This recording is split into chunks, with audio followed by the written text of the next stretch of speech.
तो परमात्मा कहते हैं कि ये जो साधनाएं हैं, सभी साधक अपनी साधनाओं को पाप नाशक जानते हैं। वो ये सोच रहे हैं हम जो साधना कर रहे हैं ये हमारा पाप नाश करेंगी, पाप नाश होने से ही परमात्मा मिलेगा।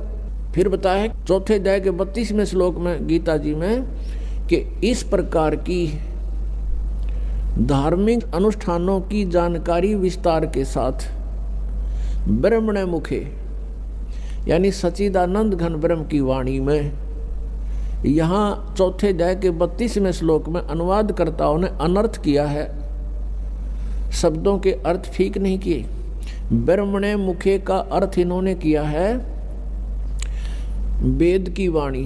ब्रह्म का अर्थ वेद नहीं होता, ब्रह्म का अर्थ प्रभु होता है, परमात्मा होता है। और ब्रह्मणे का अर्थ होता है बड़ा भगवान यानी सच्चिदानंद घन ब्रह्म। जैसे वेद तो विधान है प्रभु का और ब्रह्म परमात्मा है। यदि कोई राजा का अर्थ संविधान करता है किसी प्रकरण के अंदर तो उसको ज्ञान नहीं है, वो मूर्ख है बिल्कुल। राजा तो एक प्रबंधक है, मैनेजमेंट करने वाला है, कंट्रोलर है। उस वेद संविधान उसका कानून है, उसमें कानून लिखा कोई ऐसी गलती करेगा तो ऐसी सजा होगी, ऐसी करेगा तो ऐसी सजा होगी।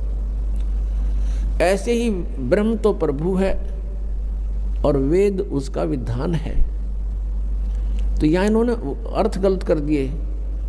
ब्रह्मणे मुखे का अर्थ है सच्चिदानंद घन ब्रह्म की वाणी।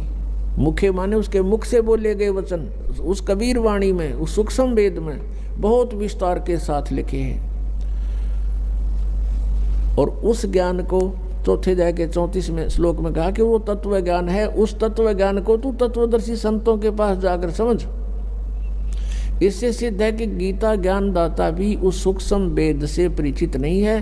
तो इससे यह भी सिद्ध हुआ कि सूक्ष्म वेद की जानकारी श्रीमद् भगवद गीता में नहीं है।